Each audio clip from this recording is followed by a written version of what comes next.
السلام علیکم ورحمۃ اللہ وبرکاتہ۔ میری پیاری بہنوں، بیٹیوں، آج میری ویڈیو آپ کے لیے ہے۔ ہمارے ملک میں طلاق کی بڑھتی ہوئی شرح کو دیکھ کے لمحہ فکریہ ہے کہ آخر مسلمانوں میں ایسی کیا مشکل درپیش آ گئی ہے کہ گھروں کے گھر ٹوٹ رہے ہیں۔ تو اس کے لیے مردوں کو، عورتوں کو، سب کو اپنی اپنی جگہ پہ اپنا محاسبہ کرنا چاہیے کہ ہم کہاں غلط ہیں۔ قرآن پاک کی آیت ہے کہ اللہ پاک نے طلاق کو بہت بدترین فعل قرار دیا ہے، تو ہم لوگوں کو اس فعل سے اجتناب کرنا چاہیے، کوشش کرنی چاہیے کہ جہاں تک ہو سکے ہم اس کو روکیں۔ اب اس میں ہر انسان کو اپنا اپنا کردار ادا کرنا پڑتا ہے۔ عورت جب بیاہ کر آتی ہے تو کچھ ہی عرصے میں وہ اپنے شوہر کی تمام عادتوں کو سمجھ جاتی ہے کہ اس کو کیا چاہیے۔ اسی طرح مرد بھی عورت کی سب باتوں کو سمجھ جاتا ہے کہ میری بیوی کی فطرت کیسی ہے۔ تو اس لیے دونوں کو ایک دوسرے کو سمجھتے ہوئے محبت سے چلنا چاہیے۔ مرد، اللہ تعالیٰ نے ہمیں ایک ایسا مزدور دیا ہے جو بغیر اجرت کے 24 گھنٹے اپنی بیوی اور بچوں کے لیے کام کرتا ہے، اسی طرح جس طرح عورت اپنے گھر میں رہ کے بچوں کے لیے اور شوہر کے لیے کام کرتی ہے۔ اب چونکہ شوہر گھر سے باہر جاتا ہے تو اس کا سامنا مختلف قسم کی عورتوں سے بھی ہوتا ہے۔ تو گھر کی عورت کو چاہیے کہ جب شوہر گھر واپس آتا ہے تو وہ اس کے لیے سکون اور خوشی کے جو لمحات ہیں ان کو برقرار رکھے۔ اب سمپل سی بات ہے، جب ہم گھر میں ہوتے ہیں تو ہم سادہ کپڑے پہنے نہ پہنے، بال بنائے نہ بنائے، اسی طرح پھرتے رہتے ہیں۔ لیکن جو ہی ہم لوگ باہر جانے کے لیے کہا جاتا ہے تو ہم فوراً ہی کپڑے بھی چینج کر لیتے ہیں، میک اپ بھی کر لیتے ہیں، خوشبوئیں بھی لگا لیتے ہیں۔ تو ہم نے کبھی یہ سوچا ہے کہ ہم یہ ساری تیاری کس کے لیے کر رہے ہوتے ہیں؟ اپنے شوہر کے لیے نہیں، دوسروں کے شوہروں کے لیے، جس کی وجہ سے ہم گنہگار بھی ہوتے ہیں۔ تو اگر ہم یہی تیاری اپنے گھر کے شوہر کے لیے کر لیں تو ہمیں اس کا خاطر خواہ فائدہ نہیں ہوگا؟ ضرور ہوگا۔ ہمارا شوہر دیکھ کے ہم سے راضی ہوگا، خوش ہوگا، اسے ہماری یہ بات اچھی لگے گی اور اس کے دل میں ہماری محبت بڑھے گی۔ آپ دیکھیں کہ ہمیں جو مرد ہوتا ہے اسے اظہار چاہیے ہوتا ہے، وہ چاہتا ہے کہ مجھ سے محبت کا ثبوت دیا جائے، اسی طرح جس طرح عورت چاہتی ہے۔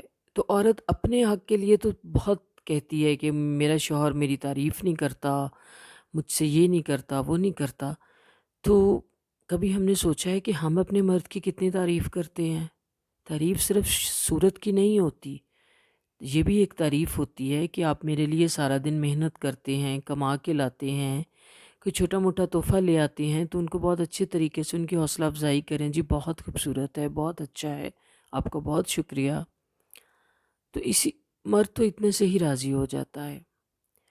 میری بیٹیوں، میری بہنوں، میں آپ لوگوں سے درخواست کرتی ہوں کہ اپنی روزمرہ زندگی پر نظر ڈالیں، دیکھیں کہ آپ کہاں کہاں پہ غلطیاں کر رہی ہیں، اور اس کے ساتھ ساتھ میں اپنی بیٹیوں اور بہنوں کے سر پہ جو بڑی خواتین بیٹھی ہیں جیسے ساس ہو گئیں، تو ان کو بھی چاہیے کہ اپنے بہو بیٹوں کے لیے محبت والا معاملہ رکھیں۔ جہاں کہیں ان میں ناراضگی ہو جاتی ہے یا کوئی غلط فہمی پیدا ہو جاتی ہے تو معاملہ فہمی سے سب معاملات کو بہتر بنا دیں، ان کے درمیان صلح کرا دیں، بجائے اس کے کہ ہم اپنے بیٹے سے کہیں کہ یہ ہے ہی ایسی، اس کی فطرت ہی ایسی ہے۔ یہ غلط بات ہے۔ ایک عورت ہو کے عورت کا ساتھ دینے کی بجائے ہم عورت کا ہی گھر پر بات کر رہے ہوتے ہیں۔ تو دیکھیں، اللہ تعالیٰ نے عورت کے لیے بہت عزت رکھی ہے، بہت وسیع اس کے حقوق ہیں۔ تو ہم لوگوں کو بھی چاہیے کہ ہم لوگ بھی دل بڑا کر کے اپنے گھروں میں آسانیاں پیدا کریں، اپنے شوہر کے لیے، اس کے گھر والوں کے لیے، کیونکہ جب ہم اپنے شوہر کو محبت دیتے ہیں، اس کے گھر والوں کو محبت دیتے ہیں، تو وہ آٹومیٹیکلی آپ کے گھر والوں کو اور آپ کو محبت دیتا ہے۔ اور جب ہم اس کے گھر کے لیے تنگ نظری کا مظاہرہ کرتے ہیں تو پھر ہم یہ کیسے ایکسپیکٹ کر سکتے ہیں کہ وہ بھی ہمارے گھر والوں کے ساتھ خوش دلی سے ملے گا؟ بالکل بھی نہیں۔ تو اس لیے زندگی گیو اینڈ ٹیک سے گزاریں، کچھ دیں اور کچھ لیں۔ اور خاص طور پہ جو آج کل کی جنریشن ہے، بچیاں خود مختار ہونے کے لیے تڑپ رہی ہیں، اور بہت ساری باتیں ہیں، جی ہم خود کمائیں گے، ایسا کریں گے، ویسا کریں گے۔ بیٹا اللہ تعالیٰ نے تو آپ کو اتنا آسان کام دیا ہے، سکون سے گھر بیٹھو، بچوں کو تربیت کرو، اپنے شوہر کو راضی کرو اور جنت کما لو۔ جب ہمیں شوہر کما کے لا کے دے رہا ہے تو ہم لوگ کیوں اپنے آپ کو مصیبت میں ڈال رہی ہیں؟ کیوں بھاگ بھاگ کے باہر جا رہی ہیں، اپنے آپ کو تھکا رہی ہیں؟ ہمارے لیے یہ سوچنے کی بات ہے کہ اگر ہمیں گھر پہ بیٹھے بیٹھے الحمدللہ ہماری تمام ضروریات مل رہی ہیں تو ہم کیوں اپنے آپ کو مشقت میں ڈال رہے ہیں؟ نہیں ڈالنا چاہیے۔ عورت کے لیے تو جنت کمانا ہی بہت آسان ہے۔ بے شک بہت سارے لوگ میری یہ بات سن کے یہ کہیں گے کہ جی جن کے لیے آسانیاں ہیں وہ تو آسان ہی کہتے ہیں، لیکن ہر انسان اپنی زندگی میں کسی نہ کسی لمحے پہ جا کے مشکلات ضرور کاٹتا ہے۔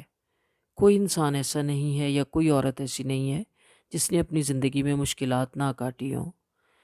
تو ان سب کو لے کے آپ اپنی زندگی سے سبق سیکھیں۔ اگر کسی کے سسرال میں کوئی مسئلہ ہوتا ہے تو کم از کم اپنے شوہر کو راضی رکھیں، تاکہ اگر آپ کی زندگی میں کوئی کڑواہٹ ہے تو جب آپ کے شوہر اور آپ اکٹھے ہوتے ہیں تو وہ مٹھاس میں بدل جائے، نہ اس کے کہ آپ اپنی تنہائی کو بھی اس کڑواہٹ کا شکار کر دیں۔ میری آپ سے درخواست ہے، عہد کریں، اپنے آپ کو دیکھیں، اپنے دل میں جھانکیں۔ آپ اپنے شوہروں سے بہت محبت کرتی ہیں، آپ کے شوہر کو ذرا سا کچھ ہو جائے تو آپ کیسے بھاگتی ہیں اللہ کی طرف، اس کی صحت کے لیے دعا کرتی ہیں، اس کی زندگی کے لیے دعا کرتی ہیں۔ تو یہی الفاظ جو اللہ کے سامنے ادا کرتی ہیں، اپنے مجازی خدا کے سامنے بھی کہہ دیا کریں کہ آپ ہمارے لیے کتنے امپورٹنٹ ہیں، ہم آپ کے لیے دعائیں کرتے ہیں، ہمیں آپ کی زندگی بہت عزیز ہے، آپ کی صحت بہت عزیز ہے، میری پوری زندگی کا دار و مدار آپ کی صحت پر ہے۔ تو وہ اتنے میں ہی خوش ہو جائیں گے، یقیناً وہ واپسی پہ آپ کے لیے بھی ضرور کوئی نہ کوئی الفاظ کہیں گے۔ تو آج آپ عہد کریں کہ آج سے آپ نے اپنے شوہر کے لیے تیار ہونا ہے، دوسروں کے شوہروں کے لیے نہیں، تاکہ آپ بجائے اللہ اور اس کے رسول کی ناراضگی مول لینے کے اللہ اور اس کے رسول کی خوشی مول لیں، وہ جیتیں اور آسانی سے جنت کا راستہ پا لیں۔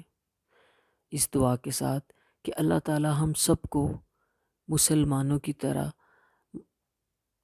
جیسے مسلمان بیویاں تھیں اپنے شوہروں کے لیے، ہمیں ویسا بننے کی توفیق عطا فرمائے اور ہم سب اپنی زندگی میں سرخرو ہوں۔ آمین یا رب العالمین۔